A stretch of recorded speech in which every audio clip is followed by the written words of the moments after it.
Welcome to the Purpose Driven Leader podcast. Today, I'm having an exciting conversation with a man I've been meaning to talk to, Mr. Moreroa. Good afternoon. Traletama. Hilikaina. Ronald Keto. Awa Rona. Obama or Lenek near Purpose. Yeah, no, thank you for having me. Yes. Mr. Moreroa, what look you matter kudu? Like there is a weight that we carry. The title, the weight that we carry, I'm thinking about the challenges that we are going through, psychological challenges, emotional challenges, physical challenges, and ultimately those challenges that we go through in life, maybe even relationships. Some of them leave us with scars, good scars. Sometimes those ones are bad scars that haunt us. Definitely. And some of them give us some weights that weigh on our hearts, that weigh on our minds. Please share with us, what do you mean by the weight that we carry? That's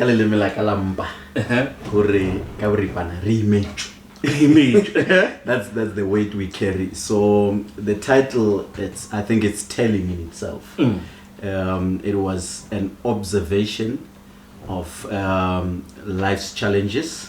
That is why the title says a blueprint for dealing with life's burdens. Yes. So from my own perspective, from the people that I live with, from friends to professionals, I figured that in every aspect of life, there are challenges that we come across that we sometimes even feel like they are unsurmountable. We can never ever get through those. And then we get to a point where we get depressed. Yes. That is why I believe depression is the gap between where we are today and where we think we should have been. Our own aspirations. So that gap, if your gap is a 1 meter, that means you are 1 meter depressed. If it's 100 kilometer, you are 100 kilometer depressed. Wow. So that filling that gap is not always easy, because people try a lot of things that they can do. They take advice, they try with the resources that they have, but it seems like to some people it just doesn't work. So the book in itself, it's trying to fill that gap, to say, if you've got this challenge, these are some of the best ways you can deal with. Yes, wow. I love your definition of depression. It's very powerful, because, one of the things that I've discovered, especially when it comes to maybe an example of depression, the biggest mistake that would end up making us to carry the load or the burdens that we will carry for the rest of our lives would be what is happening today, where people are celebrating their helplessness. People are celebrating that, I've got problems that are not solvable. I've got this many problems that no one can help me with. It seems like I am powerless. There's nothing that I can do. But I love your definition very much. So when you look at your own life, maybe I don't know how comfortable you are about speaking about this. Let's talk. Okay. When you look at your own life, in which states or in which phases of your life did you find yourself maybe carrying some burdens that, looking back, maybe with hindsight now later on, you think that maybe that should have been a weight that I got off, or that should have been a weight that I dumped, or if maybe in terms of faith in God had given that weight to God? I'm from Sawashika Maholo, and then I was raised by a single mother who had 5 other kids. Okay. And then my father went to live with the Lord when I was only a year and few months. Okay. Wow. So you can tell, being a single mother, having to work, God blessing, and then she was earning I think it was 800 and something rent, and she had to support a family of 5. Okay. Yes. So now, the moment when I actually began to realize that actually life is difficult was when I went to high school. Okay. So I didn't have a uniform. And my mother could not afford uniform, and we were still paying school fees. Feeding schemes were not yet there. I had left it at primary, so in high school feeding schemes were not there. and the school fees was 50 rands. So now going into grade 8, I used my brother's shirt. Okay. And then it was torn a bit here on the right hand. I still remember vividly. Okay. So I had to fold it. Yes. So that I can be sure. It was big. It was worn out. The color was not there. Then that's when I figured it was a bit difficult, because one day I had my mother talk to the firstborn, my brother. Okay. That maybe if they could try get some relish somewhere, very shiba ka di afkata, very shiba ka di go shile ka afkata ya mo sorted. Yeah, it's like no pisha right no more like a style, very shiba ka di tamati, di what. Yes. Then I figured my mother would not afford a new uniform. And then one day the principal at that school, it's a sad memory. The principal would parade us go assembly. Okay. The ones who did not pay school fees. Wow. And then he would say, Baba sapatalan school fees, and call out our names. Okay. And then call us to the side. And then he would say, go back home. Wow. And at some point he would do that when we were writing tests or exams. Yes. So, and I knew genuinely that my mother did not have that 50 rands to pay for school fees. Yes. I remember I left, and then we already pay the social grants for the elderly. Yes. So they were distributed at local shops and stuff at the time. There were no these bank cards and stuff. Yes. And then when I was there, and I was like, okay, since I was banished from school because I did not have 50 rands for school fees. Yes. Let me just go there and see what I can do. Then it was suddenly stereo. Yes. And I remember that day I did something very daring. I had stolen a stereo. Okay. I stole a stereo from this one merchant. I went and stole batteries from the other because I couldn't just steal everything from there. Yes. And then I went to steal some toys. And then I tried to raise that 50 rands. So I sold to other guys. Yes. And then from that point, then I realized and started to understand why people go to some extreme. To try to make end meet. It's because of the abject poverty that we come from. Yes. The system that we are in that does not support the different backgrounds that we come from. Because the principal at that time was following policy. Yes. But while following policy, he did not consider that malapa halika. There are kids who could afford. There are kids who could not even afford to have anything to eat at break. Yes. And from that point, then I realized that I was on my own. Wow. Yes. Ooh. When you shared that memory, I remember one of the moments when I discovered that we were also not able to make ends meet. I remember this one day when it was late at night and there was nothing to eat at home. And at the time I remember pap was there. But there was nothing to have pap with. Pap has always been there. But they made it a point. 50 kg, or 80 kg. Yes. It was always there. It was always there. And I remember vividly that day. But no, I don't know anything ya Shiva. Come next door appeal, in order come or then no. Yes. And environments such as this, sometimes people come from environments such as ours or from a poverty background such as ours. But there comes a time where one needs to grow. Maybe I don't know if I'm using the right words, but you need to grow beyond that point and use that environment that you find yourself in as motivation, instead of you seeing yourself as helpless to say that I'm poor, I'll never become anything, because the teachers would always say that to us. You'll never amount to anything, you are so poor, you can't do anything.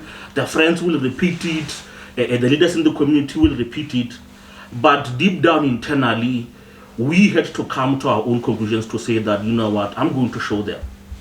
I will show them that I might have been born poor, but I'm not going to remain poor for the rest of my life.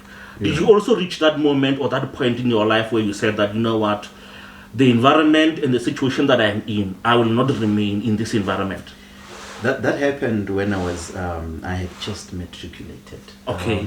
I overheard. I liked to peep. My mother doesn't know this, so when watching this, she'll be like, "Okay, I see." So she was talking to my brother again, and she mentioned how sad it would be for me to not reach my goals, for me to not further my studies. Okay. And then she gave example of people who were bright, kids who were bright, but ended up at farms, ended up at factories where they worked hard but endless. Okay. And then that was a painful comment from her. Because I had just matriculated with good grades. Okay. And that for me, then I said, you know what? As the first child to go to university for this woman, yes, I'm gonna do it one way or the other, by hook or by crook. I don't know how. Yes. But I will have to make it. Yes. Then I remember boarding a taxi for the first time, going to Teflop. Remember, it was just a 15-kilometer distance, but I had never been to Teflop. Oh, yes, and yes. I got to TEF, to the University of Limpopo. Then I wanted to study. Then when I got there, I didn't apply. I didn't know I had to apply first. So they needed an application fee, then there was a registration fee. I didn't know about the likes of your NSFAS. Yes. So when I got there, it was an MPC hall at Gate 1 of the university, and then I got there. And then they said, what do you want to study? Have you applied? People were producing smaller kind of cards. They were, yellow cards. Yes. I think those were student numbers. Okay. And then they asked me what was my reference number. I was like, reference number? What the hell are you talking about? Yes. Don't know that thing. Yes. Then they took a card and said, this thing, it has got a student number. Yes. Then I said, no, I don't have it. So they asked, did you apply? I said, I didn't. And then there was a guy called Dr. Nengovela. Okay. And I started asking about the careers that I could choose, and they gave me a whole list. Yes. And I said, I want nothing to do with maths, anything. Just give me subject, but maths, take it out. Okay, without maths. Yeah, and then they started explaining, and then what caught my attention was media studies. Because they said, no, you could become a TV presenter, a radio presenter. I was like, I'm gonna go in there. Yes. But I didn't apply, they needed all of those things. Now again, I knew my mother did not have it. Yes, she didn't, yes. Then from that point, I had to think of something creatively. Then I had someone mentioning there's a Medunsa where if you want to be a doctor, Okay. Then I made a call back to my mother. Then she called and said, Mommy, hey, the things I want to do here, they are not there. Okay. All of them. They're saying they're doing somewhere in Pretoria. Yes. And hey, I can't get there. It's difficult. Yes. Knowing that she would give up. Oh, yes. I knew she had. There was no means. Yes. And I could not even ask for that money to pay for application fee and then for registration fee, because it needed 3,000 something. So I was thinking of her. The struggles that she had to endure all this time around. And then that was it. By that time, my brother had just been retrenched. Okay. So now, my brother is the one who had a conversation with my mother that we don't want him to end up like the rest of his peers. Yes. And then my brother then said, no, but you can do computer somewhere. Okay.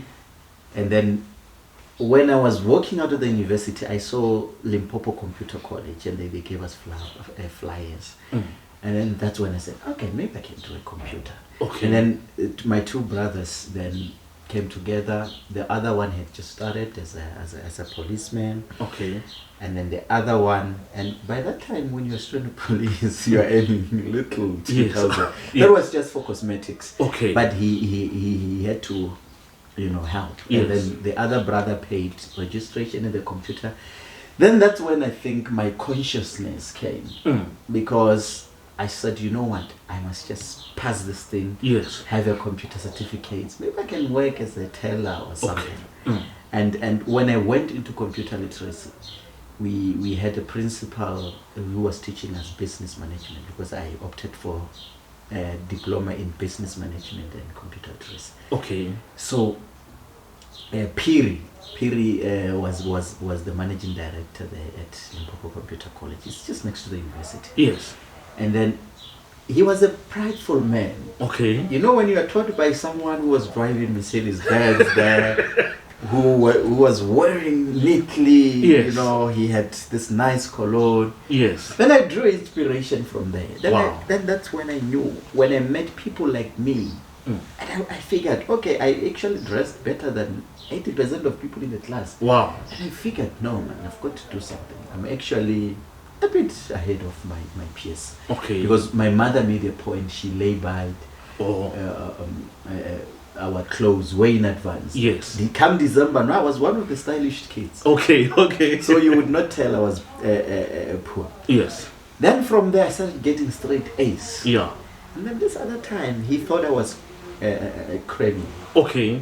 Then he tested me in front of class. He said, no, this one cannot get nanties and distinctions. Yeah. Tell us. He asked me questions and I answered all of the questions correctly. Yes. It was like, oh, I thought you were just cramming. No. From today, you are an information giant. You are a memoranda. Wow. That's where the name comes from. Yeah. You know my brand is yes, information giants. Yes. And from that day, I said, I must know everything that I need to know. Wow. And that's when I told myself, I will never in a day say I don't have this. I will use the little that I have. I will maximize my minimum in every aspect of life. Wow. And then I drew motivation from there. Wow, wow, wow. That's really amazing, because someone might find themselves in the same situation and they think that we here at home we can't do anything. I'm not even going to bother maybe going to school, even though having had those conversations, because I don't know, maybe in my community there, in fact in my own family, I remember, I don't know if it's one of my uncles or one of my grand uncles there. Yeah. This I heard from my father, who one day told all of his children that, you know, you can see that we are poor. There is no use of education. What's the use of education if we can't even afford to pay for the education? Yeah. And because of that conversation he had with his family, now after the children were done with matric, none of them wanted to go any further. They never wanted to study because of that conversation that they had with their father. Yeah. That very same environment where someone saw difficulties, but you said to yourself, no, okay, it might be tough, it might be hard. I am going to work through this, and I'm going to make sure that poverty escapes us. Yeah. Now, when you look at, or maybe when you are reflecting, you know, there's this issue. I don't like using the term black tax. Yeah. I don't like using the term black tax, because I think that we, coming from the different backgrounds that we come from, there is a duty and a responsibility that we have to our parents. You know, if my mother or my father, or your mother, your father, your brother, your sister, if at one point they denied themselves certain things so that you could have a better future, I personally feel that we have got that responsibility to say that one day when I've gotten that future that they paid and they sacrificed for, I need to come back and say, Mommy, you did this for me. Let me take care of you. Let me take care of your needs. And not see that as a tax, but to see it as a duty. What are your beliefs around the black tax? Yes. Yeah, I think Africans naturally have tenderness, have love, have care for one another. Things got a bit messed up when we were taught independence. Okay. You know, when we were taught that you need to be on your own, you need to be a better figure in the community, you need to amass things for yourself. Yes. Because growing up, when there was no maize at home, we would go and ask from the neighbors. We would go and ask from Borachadi, we would go and ask from Bomalumi. Yes. And then they know that when we buy, and then they would come and ask when they run over. Yes. So that even as if now we are returning. Yes, yes. So even in July or Rofa, yes. Yes. So now when civilization came, when education came, it kind of misconfigured our own standards as Africans. Wow, yes. So it taught me that, you know what, Moses, you must be better than your next door neighbor. You must be better than your aunts. You must be better than your uncles. Yes. And from that point, we became self-seeking. Wow, yes. Where we did not care about the community in itself. That is how crime became so rampant in the country. Yes. That is how people started killing each other for their items. Yes. So now even the issue of black tax, because now the system teaches us that we need to amass for ourselves and show the access that we have, show the cars that we drive as a symbol of success, wear clothes that are way better than the rest in our hood to show the symbol of success. Yes. Show our education. From that point, then it bred in us the spirit of isolation, the spirit of self-centeredness. Oh yes. And that became our own identity. Okay. Where I want for myself more than I want for anybody else. Yes. Now, black tax, in the chapter that I talk about black tax here, the chapter is titled Still Black Tax. That we will never run away from black tax. Yes.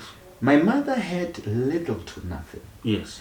But she suspended her own life, her own aspiration, her own dreams. Yes. To give me something to go by. Yes, yes, yes. Imagine if at the time she had looked after herself only and saying, no, I can't. What would have become of me? Ish. Yeah, yeah. My brother who took his retrenchment funds to register me into college.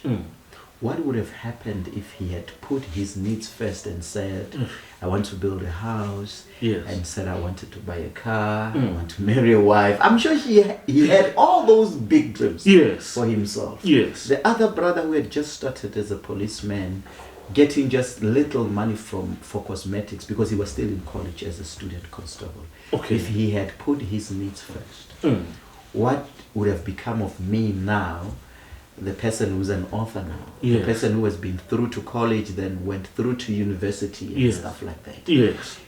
Would we call it black tax? No. Would we call it undue spending on your little brother? No. I tell stories. I'm a storyteller. Yes. So in the chapter that I talk about black tax, I wrote it from a painful point of view. When because I'm still, if we put it black tax, I'm still paying it, but proudly so. Yes. There was a guy we used to, I marveled at when I thought he was a happy guy. He took his life. Wow. And apparently the letter that he had written was that he was tired of supporting his parents. He was tired of supporting his family. They wanted more from him. There are two sides to this. Sometimes because parents had spent so much on us that they suspended their own dreams. Now they see us as hope. Oh yes. They see us as a chance at success for themselves as well, for their family, because this is a lineage. Yes. It has a lot to do with where we come from than where we are. Yes. So now they think you are our last hope. Yes. We spent on you through to university and stuff. So we think now it's a chance for us to be like the next one. Yes. So they don't look at the emotional aspects. They are not trained to think like that. Yes. Now, and then here it's me. Now I want to compete with my friends. I'm just starting to work. And then there's a lot, from the family side. Yes. Now I get that pressure. So our challenge is we want to spend more than we have to please people who don't actually care. Some of these people are not even watching. Yes. But we want to please them. Now, black tax, I see it as a relay in the story that I tell in the book. That when we run, relay is a combination of sprinting and marathon. Yes. Where we take the fastest and then we put them to start the race. Yes. And then the second one would be the one who's less fast. And then we have the one who can endure. Yes. And then when we are going to finish, we want the one also who's very fast as well, who can sprint. Yes. Now we've got this little stick. When the person who starts has more pressure than the second one who's going to take over. Yes, yes.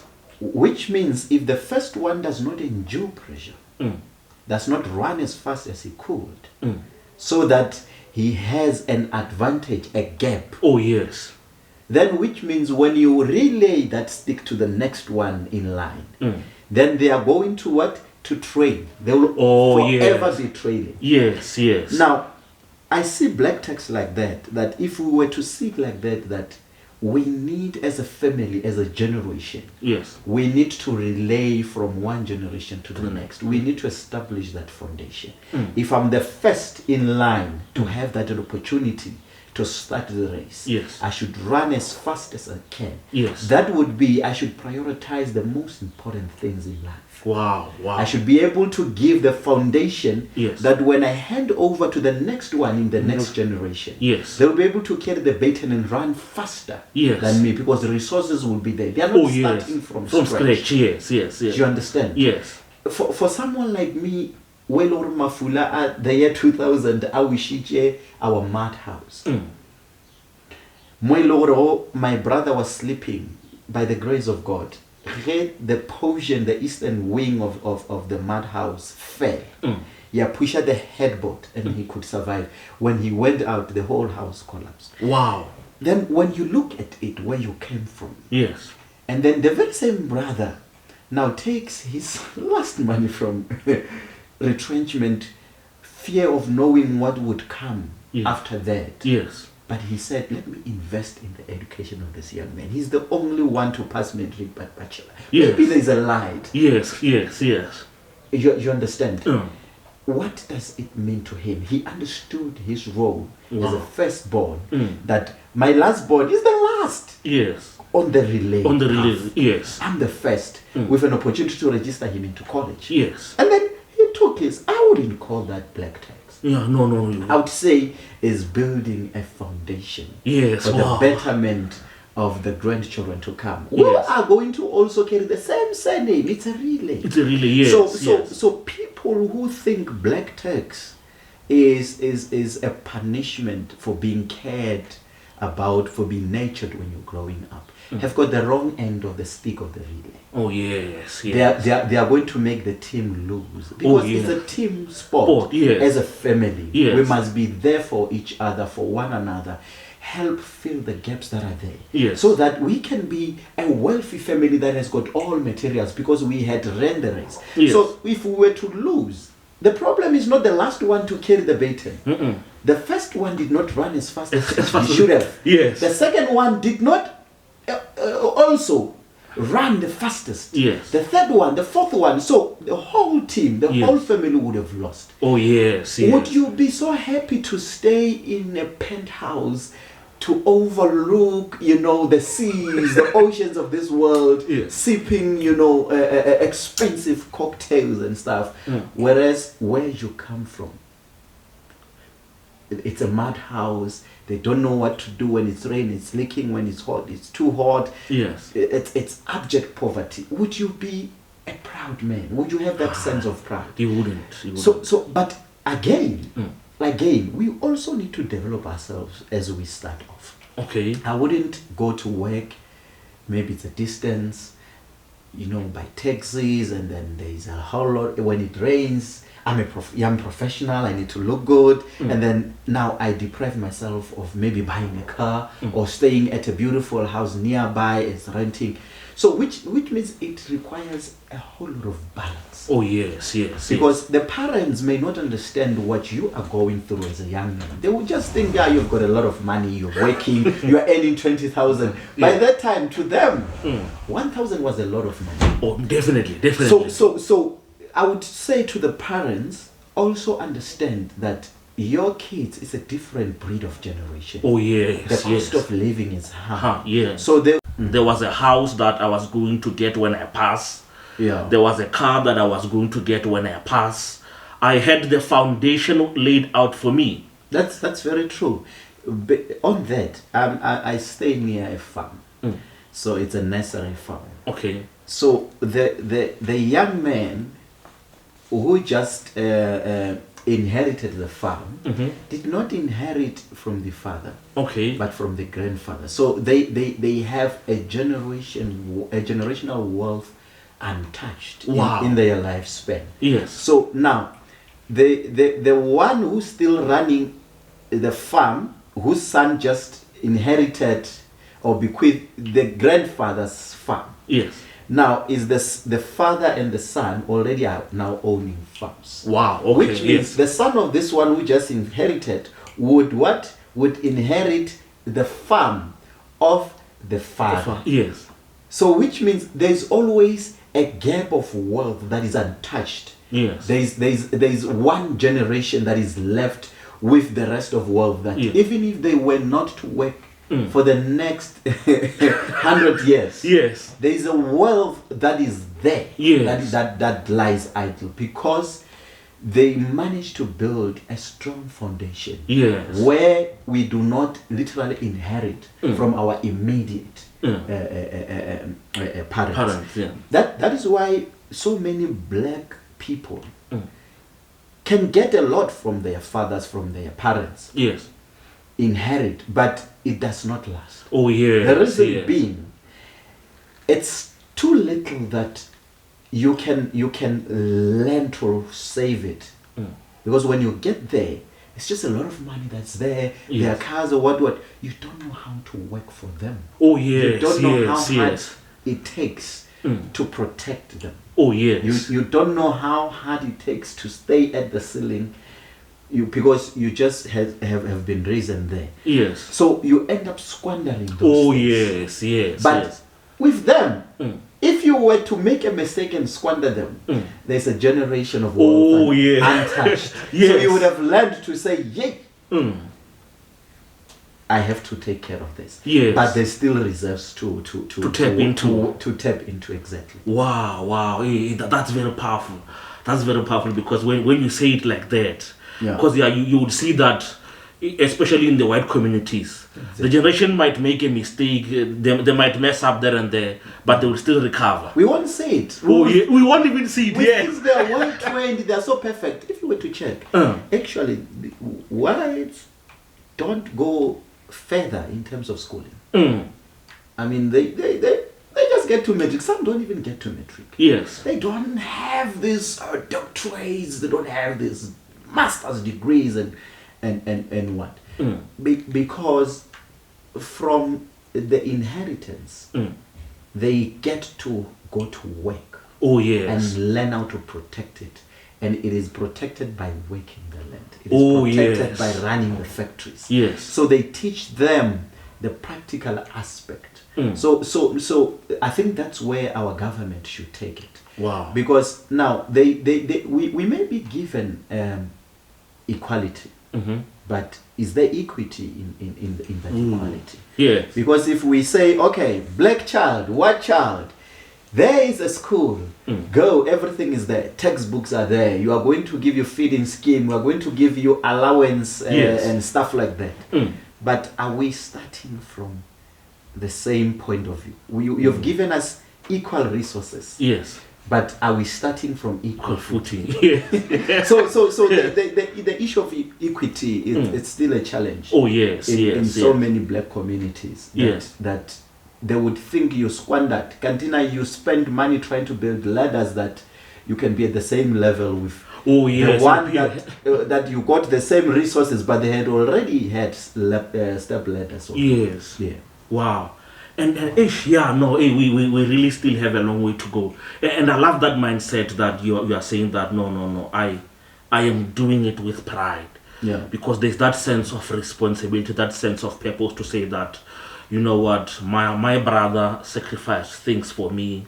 My siblings, my parents sacrificed some things that they could have gotten or done for themselves, but they did it for me. And as we look into today and what is happening, I would say that there is also maybe some weights that men carry. Yeah. When we look at the society, you know, I don't know how true is this, but I'm assuming, it's my own assumption. It seems like nowadays, I remember giving a friend of mine an example, saying that, you know, the difference between men and women is that we as men, especially today, we need to work maybe 10 times harder than the women.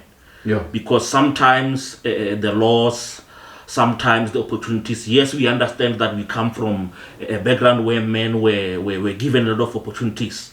But nowadays, I was even giving him this example that, you know, if you are a man and you wanted to make money today, you need to do hard labor and work very hard. Yeah. But for a woman to make as much money as you are going to make, they don't need to work too much.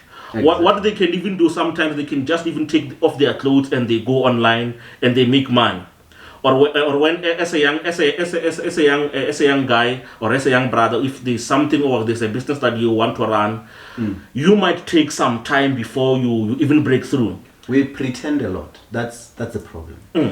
Even our pieces of legislation pretend a lot. A boy child and a girl child are genetically different. Yes. This is a force of nature that when we try to think of development, but we ignore that there are distinct features that we are born with. Yes. That we cannot run away from. Men are stronger than women. Yes. So if you say you want 50-50, for instance, why is it 50-50 on a draft of policy, but now you don't want a woman to go into engineering and lift up big and huge and heavy parts of let's say a ganda or something. Already that has eroded your attempt at 50-50. Oh yes. From a deeply patriarchal society where men provided, even the 2000s generation still depend on men. Yes. That is why the boy child has so much depression, because even women, to some extent, they think, let's say, being involved in a man in a relationship needs an allowance, as if it's a workplace where you need to be maintained. Yes. You need to be taken out, and that tells you that the patriarchy is engrossed as a force of nature. Yes. That men and women will never be equal. Yes. We just need not to turn upside down the wheel. Okay. If we're saying we want to empower women, it does not mean we replace men. Oh yes. And put women where a man was. Because now we are going to lose a point. There's going to be a point where men are going to create a movement against women. Oh, so you don't want to go back and forth like that in terms of building an equal society. Yes. This is what you need to do. You need to learn how to integrate them, even in policy. Okay. You cannot have policies that say preference will be given to women, which means you might as well be doing away with quality at some point. Okay. Where let's say in an interview we've got 3 men, 3 women, and then maybe let's say women are of less quality in terms of the merits of the interview, the kind of the job and the experience that you need, but you end up taking a woman because you believe you want to fill a policy gap. Yes. Then we are going to reach a point where you are going to say women are not so good leaders. Oh yes. As men who come to revolt against them. Oh yes. So create a system where a boy child and a girl child are able to work together towards the common goal, are able to help each other. Where there is a gap from the women's perspective, a man comes to bridge it. Where there is a gap from a man's perspective, a woman comes and bridges it. Yes. In that way, you know that you worked on their cognitive development. Yes. They think the same. They want to do the same things. They believe they've got the same powers. Yes. They believe that they need to contribute equally. Yes, yes. No one among them feels like I have I'm favored. Oh yes, by legislation. There's a policy that will work in my favor. There's a criminal procedure that will protect me. If I were to say this and this, I'm most likely to be believed at first glance than this one.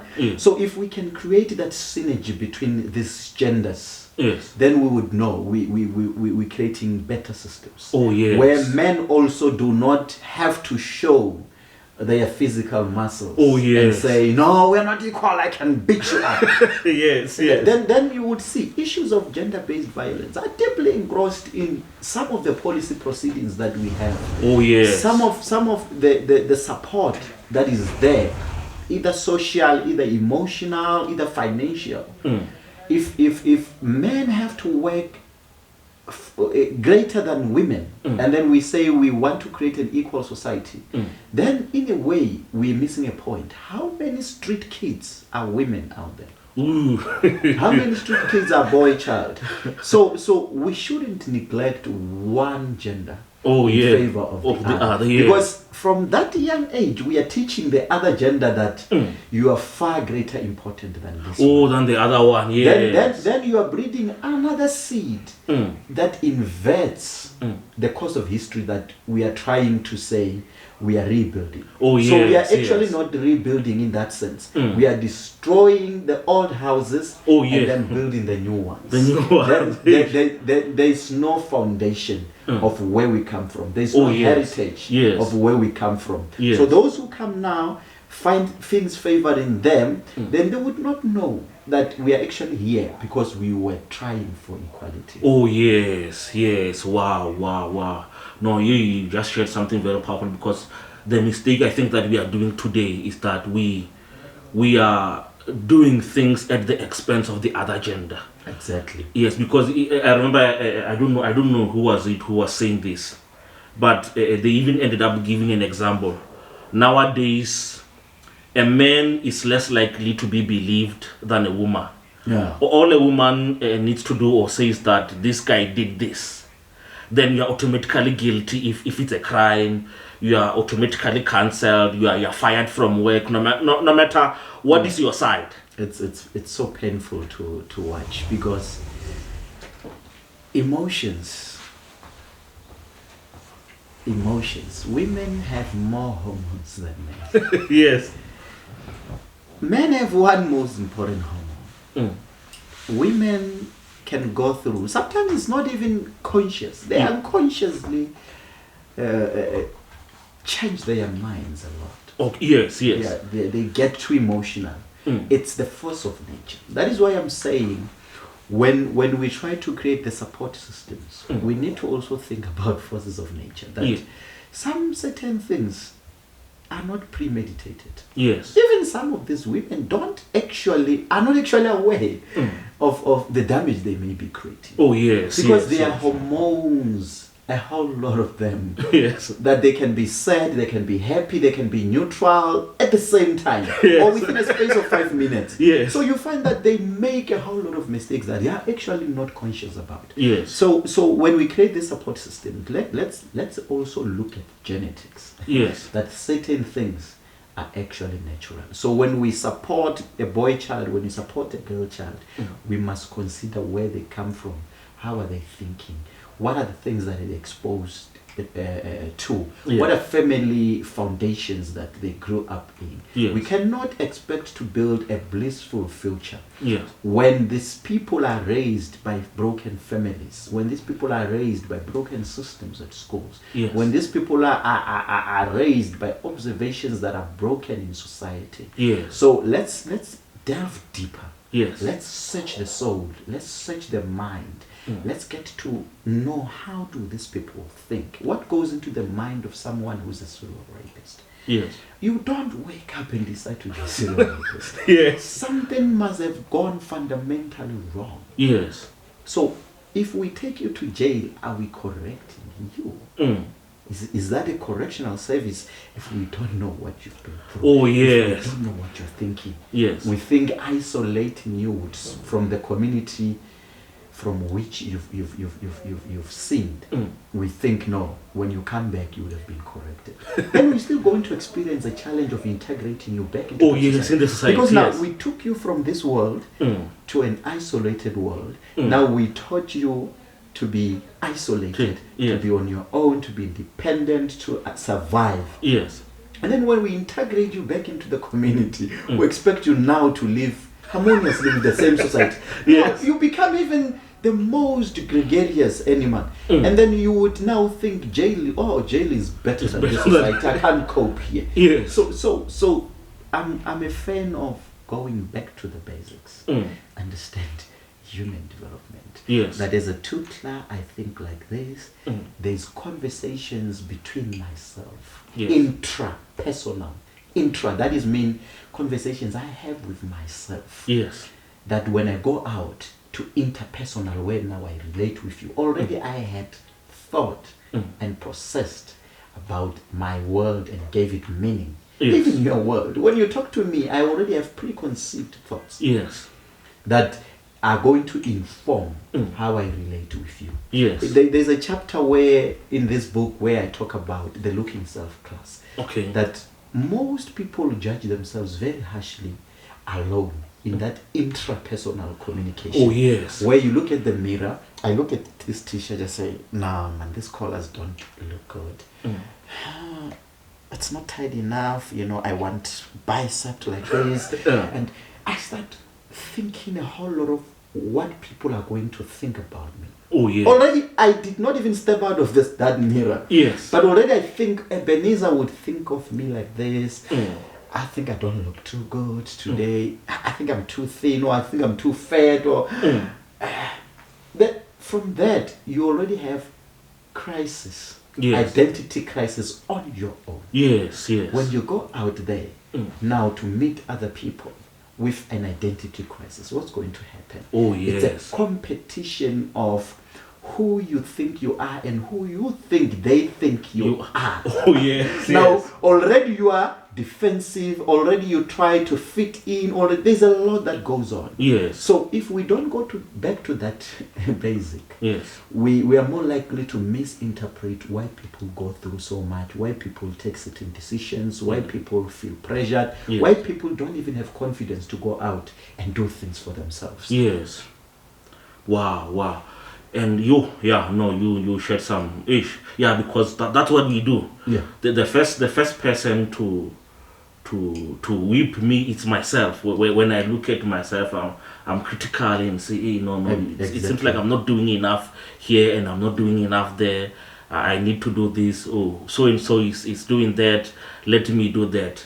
But perhaps maybe as we are approaching the conclusion, what are maybe one or two burdens that you see a man carrying today that we either need to offload with each other? Because I might be out of line, but I think that one of the key things for the weights that we carry is that sometimes we need people around us that we will be able to, who will create a safe environment for us to be able to say that no, this loads that I'm carrying, these heavy burdens that I'm carrying, I need that one or that two people that will help me when I'm in those moments. What are those one or two things that you would like us? Men must learn to choose themselves. Okay.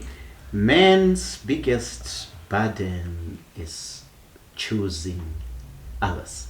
Let me put it this way. I've got a chapter in the weight we carry. It's called Pressures of Life. In that chapter, I list some of the most basic challenges that we always encounter as men. When we develop, we want to look superior. Oh yes. We want to be seen as if we've got everything figured out. Oh yes. Even when we don't. Yes. If you look at so many young men who are blacklisted, they start with vehicles, mainly because they want the girlfriend to be accommodated. Yes. To think that my man is driving. Yes. And this girlfriend would not go for a man who's driving a tractor. Oh, they would go for your Vorpas, your Max, your. Yes. That is a burden Because now, if you check, vehicles are very expensive. Yes.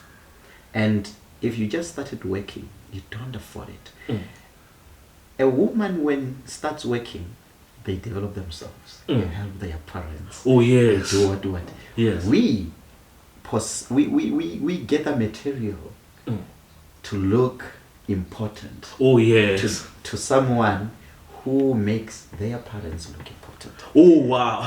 So yes. when they want frontal, it's mostly our cost. Oh, yes. We feel bad to tell them that I don't have money. Yeah. I do not afford. Yes. When we host them, they love going out. They would say, no, I can't go out with this dress, buy me this dress, do me nails, and stuff like that. Now, men have this pressure of thinking that love needs to be brought. Oh, yes. That's when we lose genuine relations. Oh, yes. We lose genuine interactions. Then we get to a point where we think we own these people. Oh, because when we start to calculate the cost, yes, that we endure, yes. taking them to hotels, buying them expensive food, it's a lot. Yes. Now, it's a burden because now you spend your whole time spending on the things that are not contributing to your development. Oh, yes. The things that are not securing your future. Yes. And early years are earning years. We've got a temptation of thinking that there's still time to do 1, 2, 3. Oh, yes. If I work at 23, I think, I'm still a young man. Yes. Then I go into expensive accommodation, I buy expensive cars. I'm out every weekend drinking expensive alcohol. That's why you will have young men not even affording the lifestyle that they're trying to choose. Oh, yes. They buy cars, they don't afford installment, so they don't pay insurance. Oh, yes. What happens is, now when you don't pay insurance, you reverse the money because you want to host a girl, for instance. Oh, yeah. Let me give you a typical example. A pizza is 200 and something, triple decker. Yes. And then your baby would say, please add pineapple, double cheese, whatever. It gets to 400, that pizza. Yes. And then 2-liter cold drink is 25 rands. Yes. And then already you're at 500. Yes. And then they drink that expensive alcohol that comes in a long bottle. I don't want to mention the name. Yes. And then already you had spent 1,000 to host a lady for an hour. Yes. You will reverse that car insurance. When you reverse it, and then now you are going out, and then you are drinking. Yes. Now you're drinking under influence, intoxicated. Yes. Your risk increases. Yes. Then when you get involved in car accidents, for instance, you don't have an insurance. Yes. You are paying for the vehicle. Yes. It's an accident, yes. which means you have to fix it from your money. Yes. You've got a pressure that if my car is broken, it's not fixed, people would say, he doesn't afford it. We knew it. Yeah. Hey, what? Then yes. your pressures are mounting. Yes. Then you do what? You take a loan to go fix the car. Yes. Now it's another pressure, the loan. Yes. Now, that mounts to an extent that you get blacklisted, you pay for the car that you don't even you fix a car, it will never get to its state. Yes. You miss some installments, the bank repossesses it. Oh, yes. When the bank repossesses it, then now you have to walk. Yes. You get depressed, you get this and that, your girl leaves and stuff like that. Yes. Now you're going to pay for a car that is written off in an accident where you were impressing people, drinking expensive alcohol, yes, with a reversed insurance of it. Yes. Now you're paying it, it's written off. Yes. Or maybe it's not repossessed, but what happens, or maybe it's repossessed, you haven't had an accident, it's repossessed, then the bank auctions it. The market value, the book value is 300,000. They auction it, they start at 100,000, and then it gets sold at 100,000. The difference is 200,000. 200K, yes. it's still you who's going to pay the 200 rand. You still owe the bank 200. They could not do what? Yes. Recover their debt. Their debt, yes. You understand? Yes. Which means you will still pay it. If you don't pay it, then you get blacklisted. So you will never take any important debt in your life. You can never build. You can never do what. Yes. So that is the current pressure.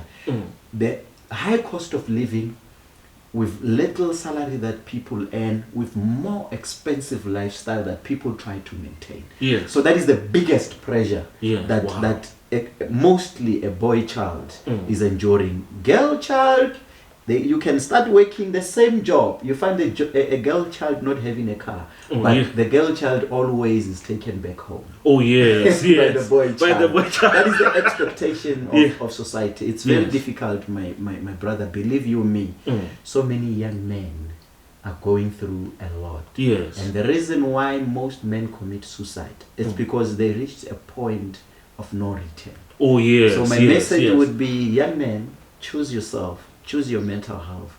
Do the little that you can. Yes. Build brick by brick. When you see Rome, you must know it was a brick by brick. Do not be pressured into getting everything at once. You can have a car, a beautiful apartment, a beautiful woman, a beautiful job, a beautiful clothes, everything beautiful at the same time. Yes. Learn to prioritize. As priority takes precedence, then you will be able to move at your own pace, and you will refuse to be pressured because you know your own financial plan. Yes. Yeah, no, you shared some very important things there. Because at the back of my mind, I'm even reflecting on some of those instances where I found myself being trapped by those temptations to, as we conclude, and as you've been doing the press rounds for the book, I'm wondering, what's one question that you feel is very important that maybe you were never asked? Maybe there might be something that you feel passionate about in the book that you might feel that maybe it seems like people are not asking me this right question for me to be able to unpack this for them. What do you have such a question? Well, not necessarily, because as the book has 50 chapters, for instance, each chapter it's a reflection of the little that we miss in life. It's an open secret. When we say something is an open secret, we mean that it's known that if you don't do this, this will happen. This is the consequence. But we still miss it because we think we can work on it. We can always work on it. So what people normally don't ask is, how do you feel when you write such a book? Wow, yes. The book it's deeply a personal account because most of these things are experiences from either friends, from family members, even from myself. Yes. Some from my parents, some from the things that I've gone through. Yes. So it's real account situations that, if left unattended, we are more likely to experience more pressure in this life, where we live in a cycle, a vicious cycle of, you try to solve this because this and this is broken. Oh yes. Now you rob Peter to pay John, then you rob John to pay back Peter. Yes. So you live round and round and round. Yes. Because you cannot get out of that vicious cycle because you have not dealt with these basics of life. Yes. So there's a chapter where I talked about the dangers of the beginning and an end. Okay. Where I say an aircraft is most likely to crash after less than 10 seconds of taking off. Yes. It's when it's up there in the sky, it's easy to control. Oh yes. But when it's going to land as well, anything can happen. Yes. So let us master our beginning. Yes. Let us plan properly. Let us not improvise where we shouldn't. Oh yes. Let's plan and know that if you don't have a proper foundation, your house is more likely not to be strong. Yes. So rather, let it be strong. So that if you don't have enough bricks along the way. Yes. You can improvise and see what can I use to patch. Oh, yes. It will never show. Yes. But if you improvise on the foundation, yes, then this house is likely to collapse sooner or later. Wow.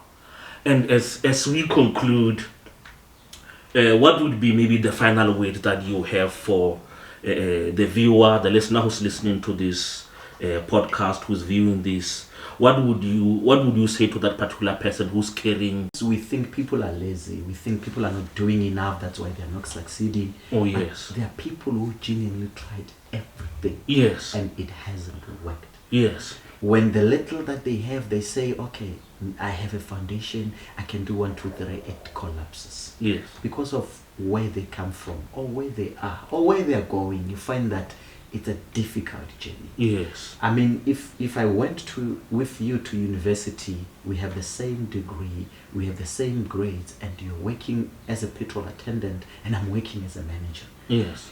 When I go to fill my petrol at a filling station, what do you think is happening in the mind of my class, my peer? Yes. So it's a lot that people are going through. Yes. Let us always be kind.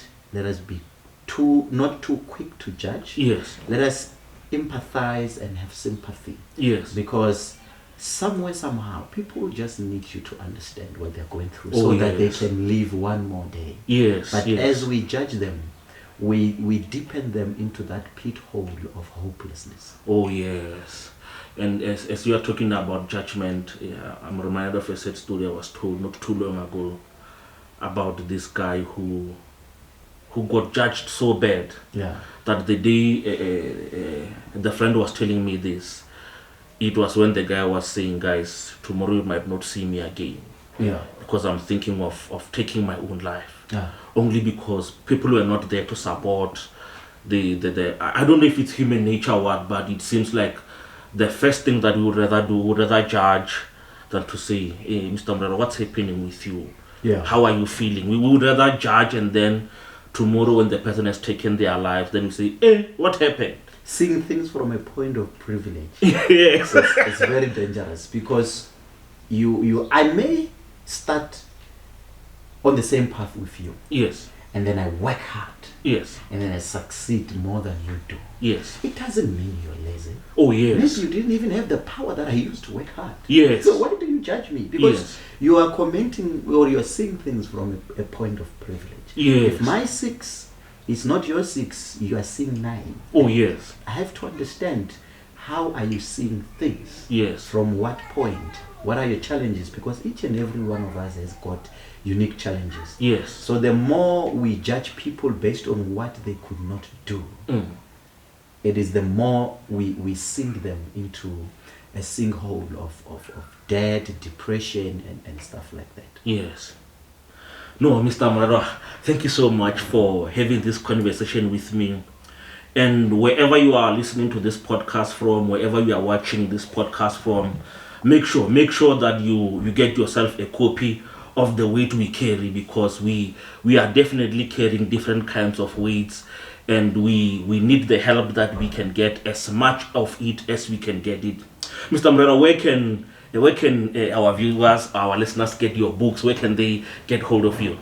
All right. The Weight We Carry, a blueprint for dealing with life's burdens. You get it straight from the author. Mm-hmm. This is my deal with my team, that we are going to try and ship to everyone wherever they are. Okay. Because I want to have a deep connection with every reader of this book. For me, this is a guide, this is a confidant, this is a friend to speak to. So I need to autograph each and every book with a straight personal message to that particular person. Even if you're writing to someone, you just give us a hint. I want this book to do this to someone, and we give it that message. Wow. So people can get the book from the author, and then we mainly use WhatsApp to place orders. That's 081-284-9339. 081-284-9339. You drop us a WhatsApp text, we take it from there. Okay, yeah, and I'll definitely make sure that in the notes of the podcast and the video, I'll definitely leave those details so that whoever is listening to to this podcast, watching this podcast, they will be able to get copies of this book. And make sure that not only do you get your own copy, but make sure that you get your friend. If you are a parent, get your children also, so that the different kinds of weights that they might be carrying, sometimes it might be the book that gives them that platform or that opportunity to be able to share with you as a parent of the different kinds of weights that they carry. Mr. Moreroa, thank you so much for being a blessing in our lives. It's not many times where we get people who share with us and are open enough to share with us the different kinds of challenges that they are going through in their lives. And I believe that this blueprint will be the blueprint that initiates the conversation that we need to have to say that, we've got different kinds of weights, different kinds of challenges that we are going through. Let us help each other. Let us carry each other throughout this life's journey. Mr. Moreroa, thank you so much for being with me and sharing with us the wisdom from your book. No, thank you so much for having me. People should not forget, there's someone out there who tried everything and it didn't work. Yes. Let's be kind. Oh, yes. Please, whatever you do, no matter where you are, make sure that you don't make that mistake. People are going through a lot. And what you are seeing might not even be the full picture. Thank you for tuning in. I'll see you next time.